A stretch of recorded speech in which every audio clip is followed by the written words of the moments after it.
Good morning, everybody. BDL44 coming at you with another video. All right, so the day after we get the victory against the Toronto Raptors, that's where we're at right now. It's right before breakfast. Figured I'd give myself something to watch while I'm eating. Although there's a lot of great content out there from Laker faithful, I've watched most of it already. Most of the guys that I follow, I've seen them already. Um, and you know, it's one of those things where we are always pleased with a victory. Don't think for 1 second that whatever I'm gonna say next is going to be a reflection of me not understanding that we won the game last night. We won the game. Um, However that came, we won the game. We played good enough in the first quarter to get a 27-point lead that provided us the cushion necessary to fend off some hellacious play from the Toronto Raptors. I'm thankful that this is a team that gets off to a slow start. I'd imagine they're going to try to rectify that over the next couple of days so that when they come into our building 8 days from now, that won't be a problem. But we'll see if we can kind of anticipate them trying to get off to a faster start. You know, a guy like R.J. Barrett is playing some literally MVP ball, believe it or not, over the last 3 games. He's been ridiculous. He had 12 assists and like 31 points in the last one. Crazy, you know, LeBron, Trae Young type stats. But, you know, nevertheless, I'd imagine he's going to come in strong, and I think he'll have Emmanuel quickly back at that point. So, you know, Grady Dick is coming into his own as well. That player looked great last night. He's been cashing out on career highs for like 3 consecutive games, topping his own career highs. So it's something like that has been going on with him. He's been really terrific, man. Really terrific. So I'd imagine this is what he's going to look like going forward, so long as the minutes were permitted. And, you know, it's a lot of players that are breaking out in this league right now, man. Like guys like Trey Mann and Scottie Pippen and Santi Aldama. It's a lot of them.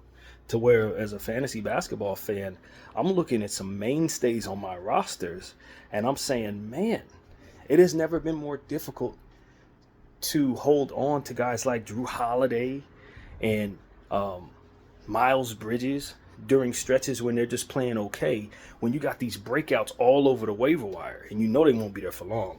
You know, Jabari Smith, like I've had to drop people I would never have dropped so that I can cash out on some of these dudes that are just playing great, man. It's a lot of them. Memphis got like 3 of them. Jalen Wells, Santi Aldama, Scottie Pippen. We'll see them twice over the next week, just like we'll see Toronto twice this week. So, you know, that's what it is. I think when you look at the Laker bench,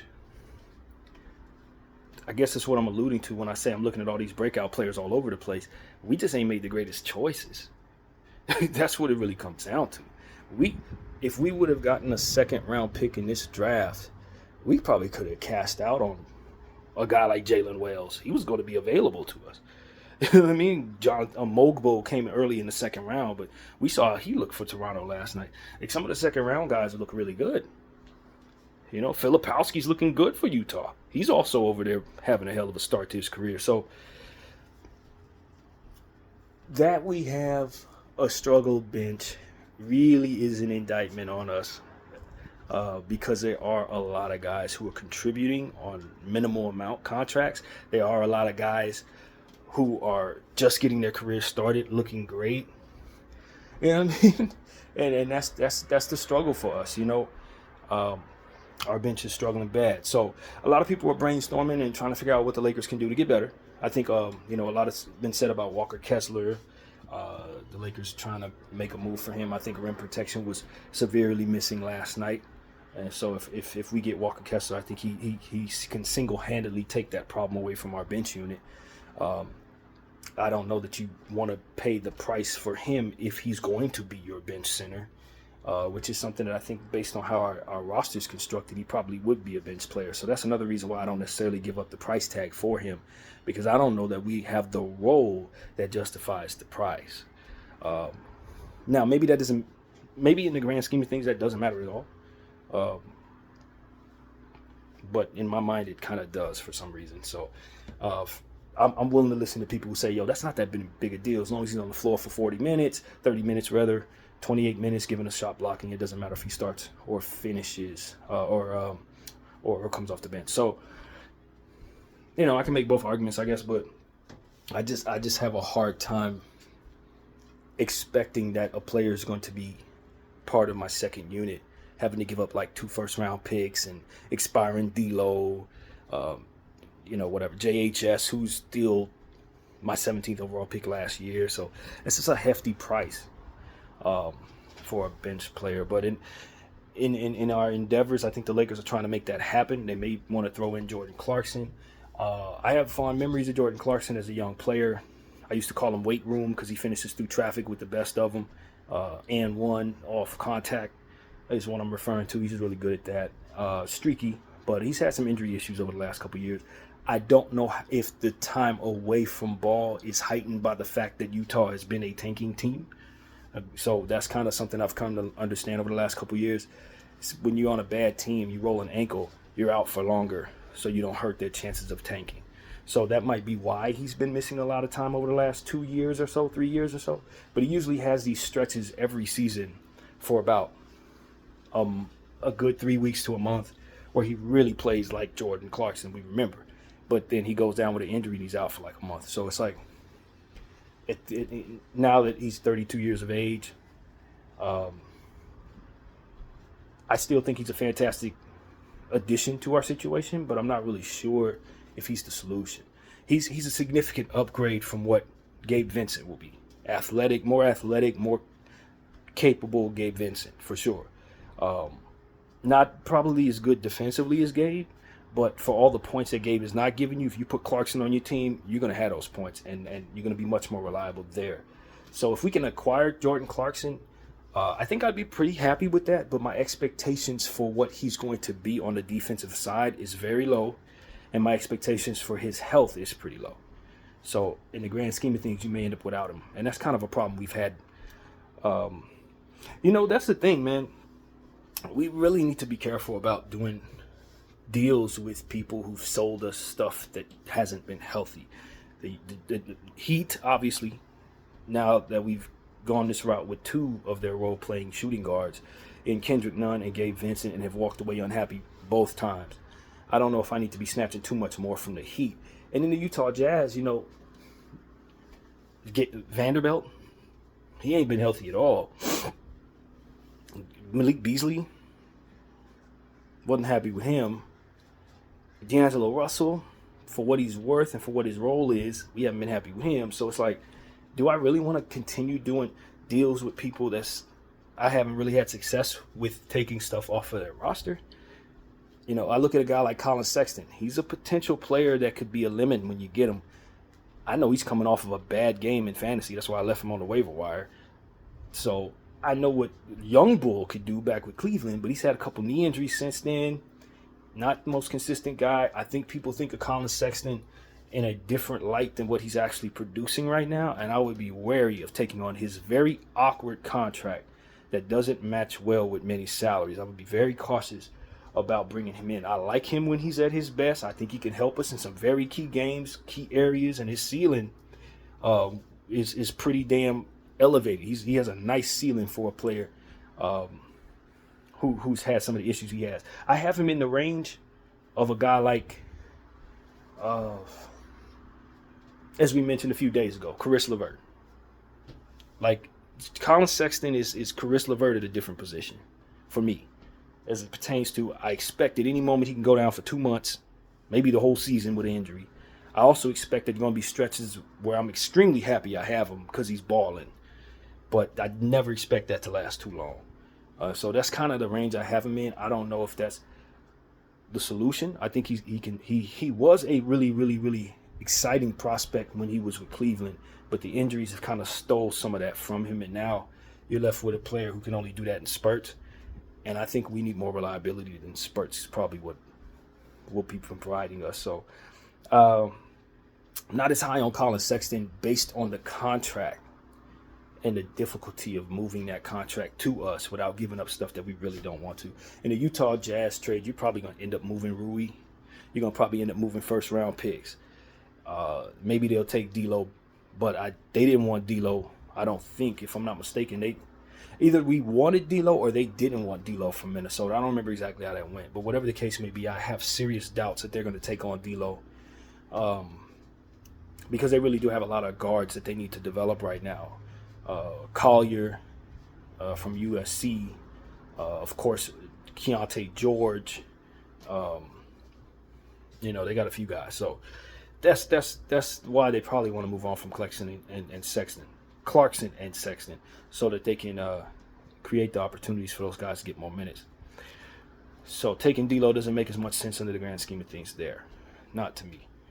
Not for Utah. So I maybe they're willing to take him. Maybe that's not a thing.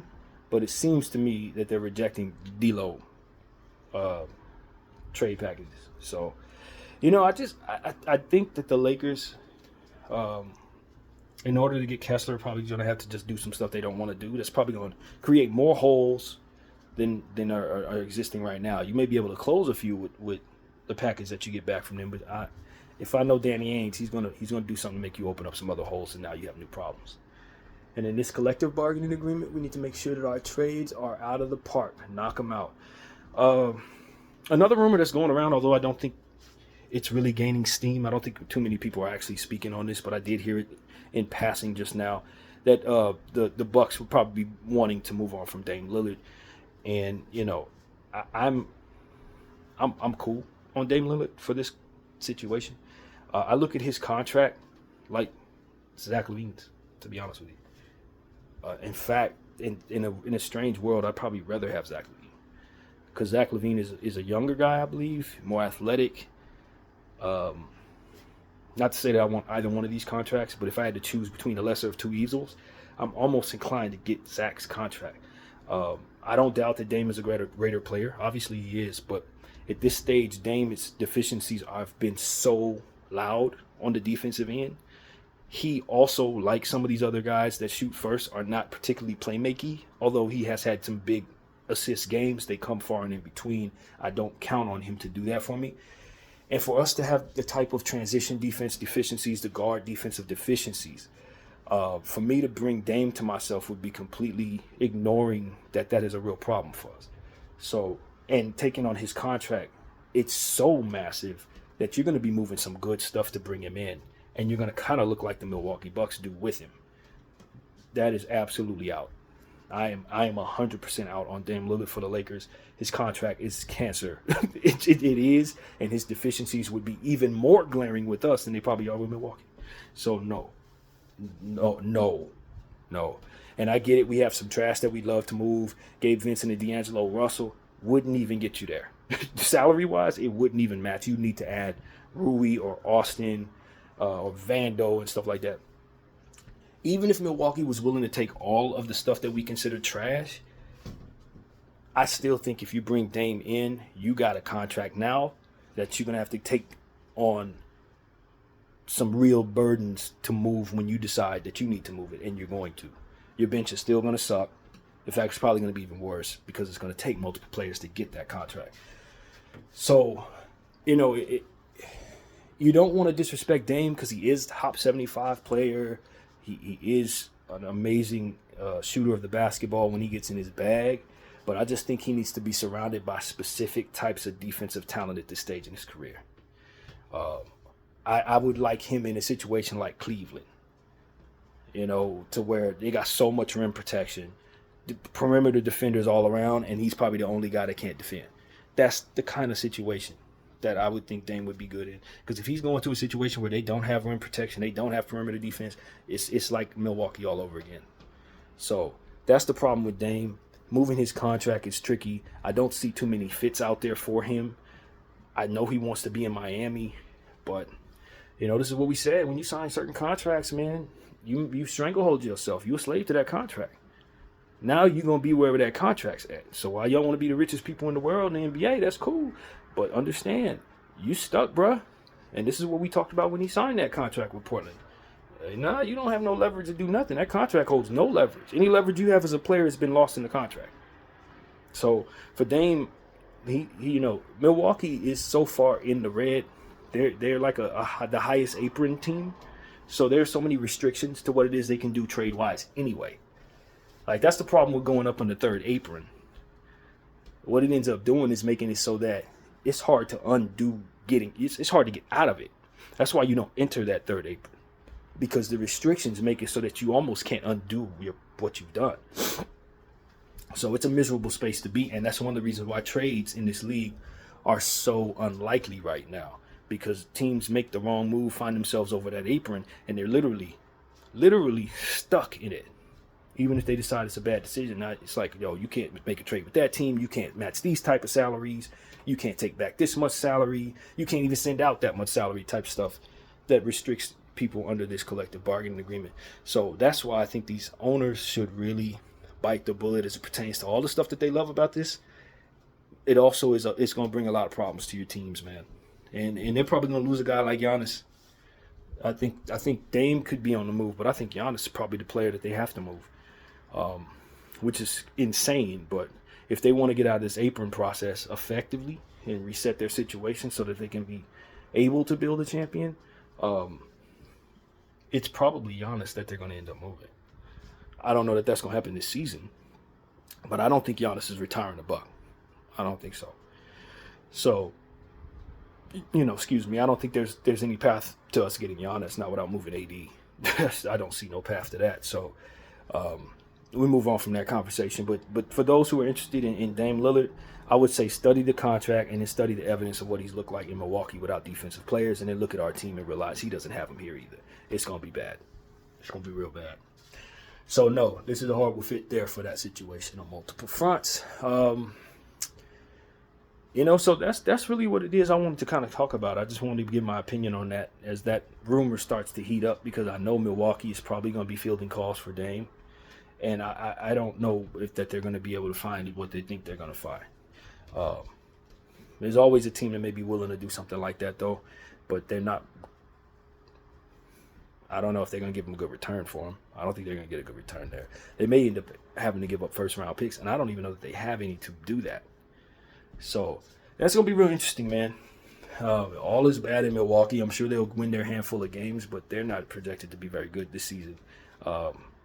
In my opinion, they're not. So we'll see what happens there. But yeah, man, it's a couple things that the Lakers need to do on our side. I really think calling up Quincy Olivari is a good idea. Calling up Amel Traore is probably also something that should be done right now to improve our bench in the short term, especially while we're waiting on Koloko and Vanderbilt and Wood. We should probably have those guys on the roster right now.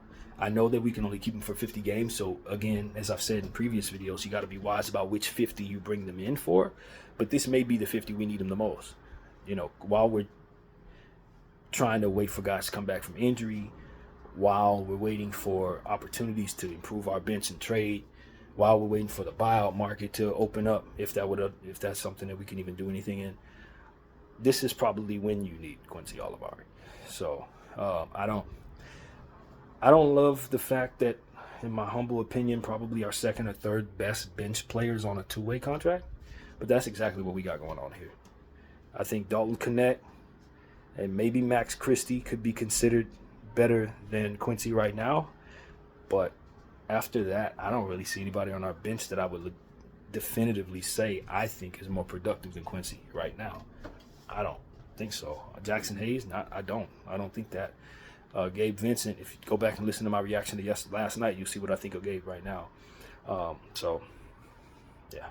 We should probably call up Quincy and ask him to be a part of this unit, man, and see if JJ feel comfortable putting him out there. If JJ does not, then don't call him up.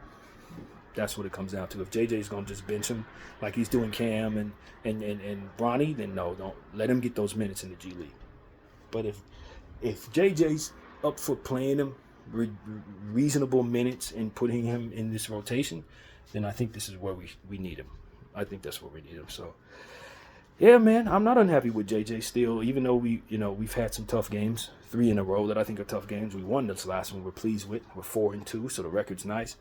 I don't blame a whole lot of these problems on JJ Redick. I actually think he's a breath of fresh air, just like I felt in the first 3 games of the season. I think he's dealing with some impossible circumstances, and we're winning throughout the problems of it for the most part.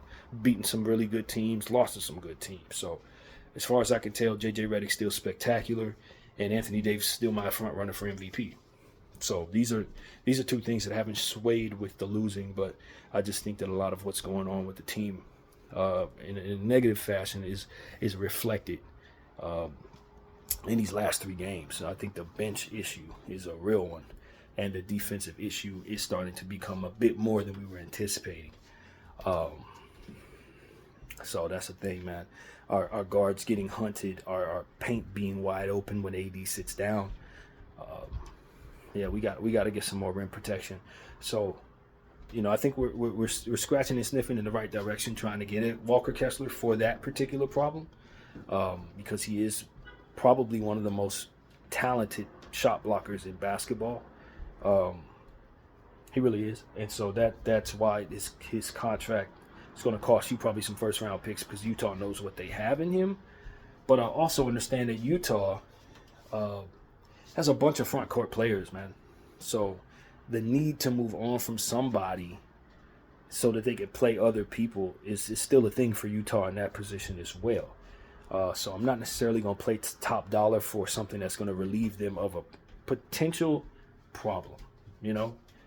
As long as they can keep you from realizing that it's a problem, then maybe you'll pay top dollar for it. But I'm very aware of their front court issues, and they can't move Collins because his contract's no good.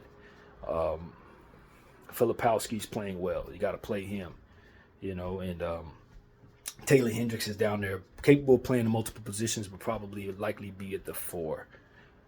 So it's a lot of, there's players down there that need to be played in Utah, and they just got a little bit of a log jam in the front court, or a lot bit of a log jam, to be honest. So, they got a lot of stuff out of the draft, as we know. They just drafted in a tremendous way. Just now, got meaningful players up and down that draft. So, in fact, if I'm being honest, I think they probably won the draft. They were probably the best team to walk out of this year's draft. So, they gotta do some addition by subtraction type stuff, and it's a good time to try to buy low on some of their prospects. But it's also a great idea for them not to give those guys up.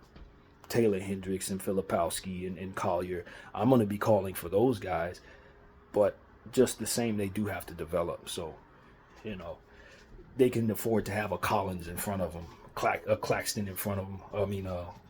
Clarkson rather in front of them for a little while. So these are things that we just, are brainstorming. You're going to do a deal with Utah. They're going to want you to take the Sextons and Clarksons off of them. And so that's just what it is. But yeah, man, we need bench help. We really do, man.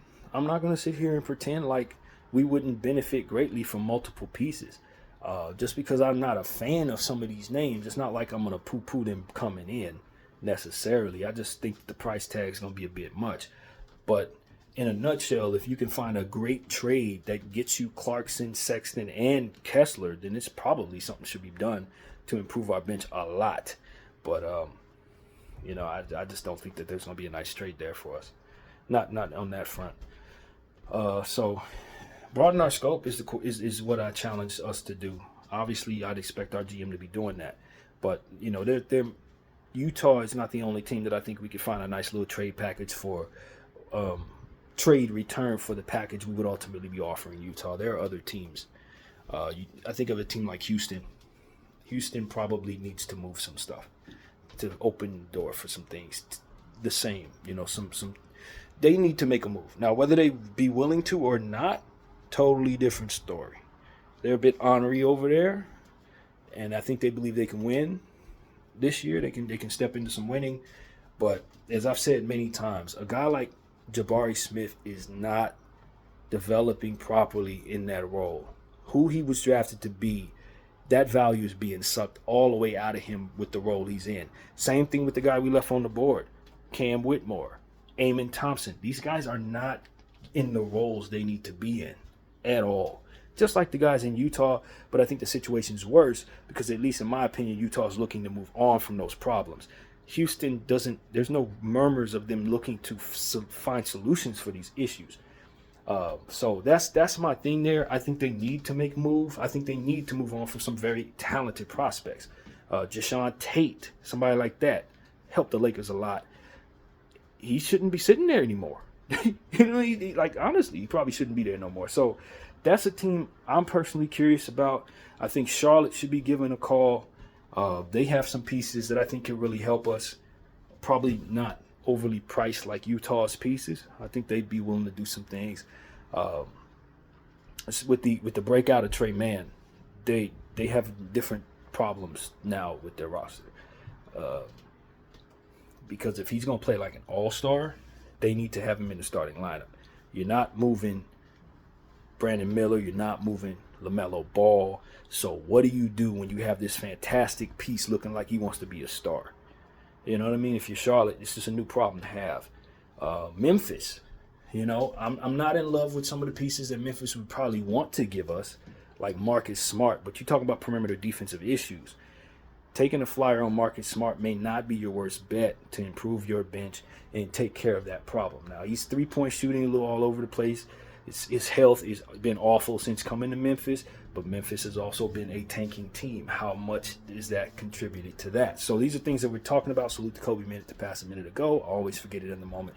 But, I think that it would be wise. I said I wanted to bring in Saldama, or how you say his name. Aldama, I believe it is, 2 years ago.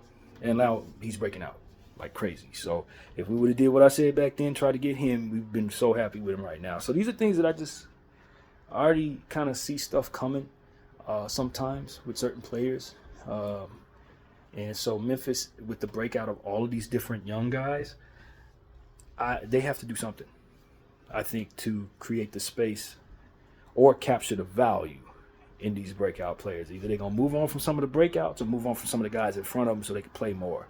Vince Williams, Scottie Pippen, obviously. As I said, Aldama, Wells. Now it's like, how bad do you need Luke Kennard? You know what I mean? With Wells now stepping into his own and all these different people. Some of the guys in front of him are a bit of a nuisance. Luke Kennard, Marcus Smart, they can move on from some of these people. Like, honestly, they really could, man. So, obviously they still got some stars there. Desmond Bane got hurt again. He stays hurt.